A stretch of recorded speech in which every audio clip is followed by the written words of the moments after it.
Hi friends, my name is Michelle Renee, but you guys all call me Giggles. So I want to do more theater vlogging. Now, of course, I'm still going to do the creepypasta narrations because I love those, but I just wanted to do more for theater. Holy crap, there's like a huge stinking spider on the wall. Holy crap, that was kind of scary. I hope it doesn't bite me or anything, God forbid. So because it's October, I was like, hey, I like villains. I should make a list of my top 10 favorite villains from musical theater. So once again, this is like all opinion based. It's my opinion. Please don't say like, no, no, no, how come this person wasn't on the list, because it's just my opinion, and I encourage you all to have your own opinion as well. So without further ado, these are my top 10 favorite villains in musical theater. Number 10, Judge Turpin from Sweeney Todd, Demon Barber of Fleet Street. I just really like his songs. That's about it. But I do like that he is a judge and like takes advantage of that kind of status. It kind of makes him more threatening.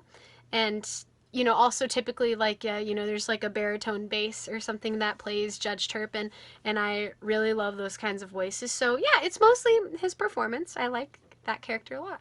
Number 9, Judge Frollo from The Hunchback of Notre Dame. It's, yeah, me, evil judges, love them, I guess. Judge Frollo really scared me the first time. I think he's such a good villain because the first time I heard the stage version of The Hunchback of Notre Dame, it's more based off of the book rather than, I mean, it is based off of the Disney movie, but they put in more elements from the original book by Victor Hugo. And there's a lyric he has at some point where when he gets Quasimodo as a baby, he goes, oh, I want him to think like me. And I can relate to Judge Frollo. I'm not Catholic, I'm a devout Christian, but like there are similarities. And so when he said that, I was like, oh my gosh, I was like, that's kind of like me. It was like a big eye-opener where it's okay to want other people to know and love Jesus and stuff, but it's like a completely different thing to like shove it down, and then say you're gonna go to hell. It's a completely different thing. So watching Frollo, a big eye-opener for me. He just has my respect as a character. Great character, very real struggles. I think he's just so well written and so well done. Number 8, Anatole from Natasha, Pierre, and the Great Comet of 1812. Woo! The actor who plays Anatole is just so stinking attractive. Oh my gosh, I love him so much. And he sings really high. He goes, Petersburg! And he like gets all the way up there. Anatole's amazing. He's like in terms of stakes, like he's pretty low on the list. Like he's not trying to kill anybody, but he is kind of trying to do the inappropriates with Natasha, and get away with it and like leave her after she thinks he's like in love with her. But yeah, spoiler alert. Did I mention that this video has some spoilers? Whoops, sorry, it's gonna. So yeah, Anatole isn't like a huge big bad, but I think that he still has a very nefarious plan. He's kind of a meanie pants because of it. And he also does have really great songs, and it's just fun to see him like on stage. Like, I watched the bootleg. Number 7, Buffalo Bill from Silence, the musical. Oh man, I love that musical so much. It's so bad. Like the words, the lyrics, they're very profane. They're not good. But like it's so funny. It's what Silence is a satirized version of Silence of the Lambs, and the guy who plays Buffalo Bill is like hysterical. I'll be driving and one of his songs will come in the car and he's just like, he's really funny. And he has like this great character voice. You could just tell that the character has to be fun to play, which is horrible because he's like this really horrible, like Ted Bundy kind of dude. Like, 'cause he's really bad. He's a really bad like villain. It's based off of like real bad people. But the character's just so funny, and the songs are so funny, and him and the girl, Catherine, their duets are the funniest thing ever. They just have great chemistry. So yeah, I like Buffalo Bill more than Hannibal Lecter. Ooh, he's just, oh my gosh, he makes me laugh so much. Number 6, Orin Scrivello, aka the dentist from Little Shop of Horrors.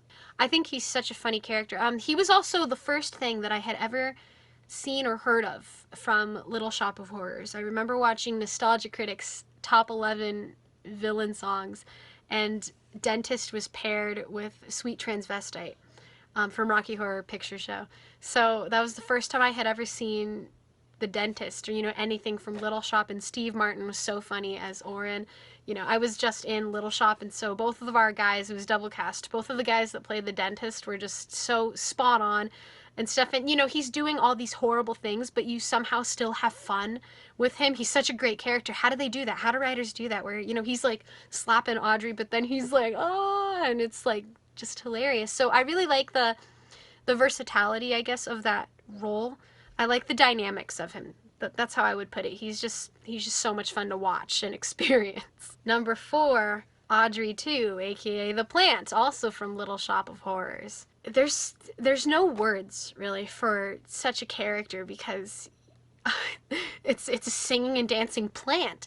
Um, that, you know, it kind of has the classic motive of like, oh, world domination because I'm actually an alien, which I think is great. But you just have so much, just like the dentist, you just have fun every moment that the plant is on stage. It's like, it's not real, and you know that like there's like a person or something in the plant, but it's just so great. um Feed Me is such a great song and so powerful.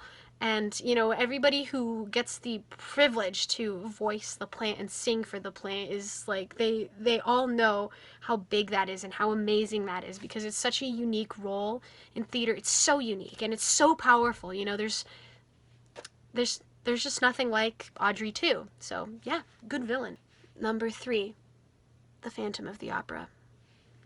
I kind of have a love-hate relationship with the Phantom of the Opera, just because I go between, oh, this is great, and this is kind of overrated. But when I think of the Phantom, like, as a character just by himself, you know, he makes me feel for him. You know, I can relate to the Phantom. I can sympathize with the Phantom. There's something romantic about him. There's something horrific about him. There's something mysterious about him. He's just so multi-dimensional. And, you know, like, I think watching the Phantom of the Opera for the first time, if you really get into it, it's always half rooting for him and half not rooting for it. And so I think what makes him a great villain is just how compelling he is as a character. You know, like, because he is terrifying. You know, he keeps kidnapping Christine, and Christine doesn't know what's going on. And it's like a little like,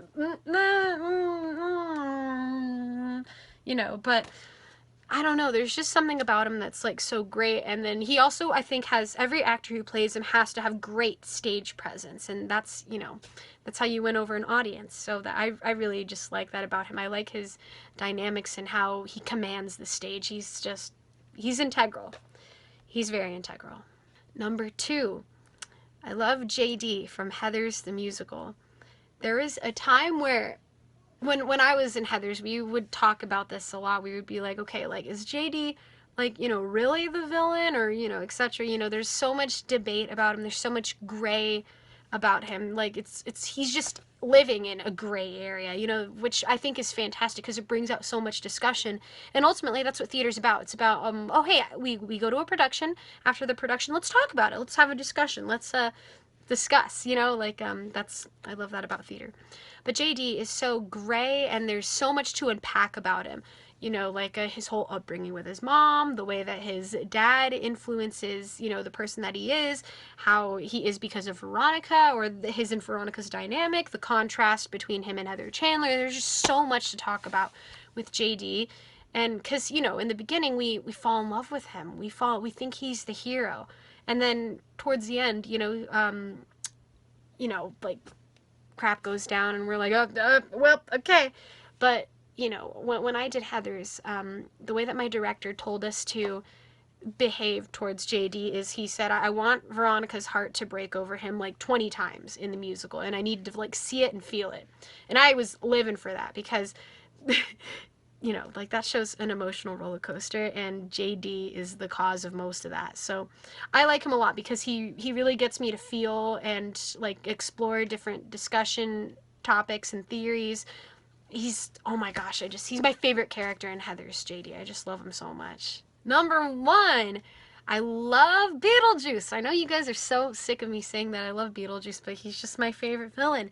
I was always a fan of Beetlejuice growing up, the movie and the cartoon, but Michael Keaton, like, I don't know, he was, like, he was like not enough for me. I don't know if that makes sense. As Beetlejuice, like he was a great Beetlejuice. He was the first one, the original, and that's great. But he just, I don't know, something was missing. He just didn't hit me as Beetlejuice. And then I watched the cartoon, loved it, but they had to not be as sleazy with him because it's a kid show. But Alex Brightman as Beetlejuice, the Broadway version of Beetlejuice, that is the Beetlejuice I have always wanted in my entire like being a fan of Beetlejuice. The way that Beetlejuice is just structured in that musical, he's so good. And he's like friendly, you want to go have fun with him. He's very lovable, he's very huggable. And then you're like, oh, you're kind of dangerous. He's such a like dynamic. I know you'd say the word dynamic a lot, but it's true. He's a very dynamic villain. He has great chemistry with every other character. He's just this incredible character that people have like miraculously come up with. He's too good, you know. But I also like that he like, could literally do anything and he's just kind of a douchebag most of the time. I think that's so funny. I love that though. I think that's such a great villain. He just kind of does what he wants. Like he doesn't have like the biggest motives in the world, but he does have a motive and he's darn gonna get it. So yeah, that's just my list, my top 10 favorite villains from musical theater. Please comment and tell me your top 10 favorite villains because I just love the discussion. I really love to see other people's lists. I love lists. So yeah, please comment that. I would love to see it and I hope that you guys have a fantastic day. I'll see you in the next video. Bye!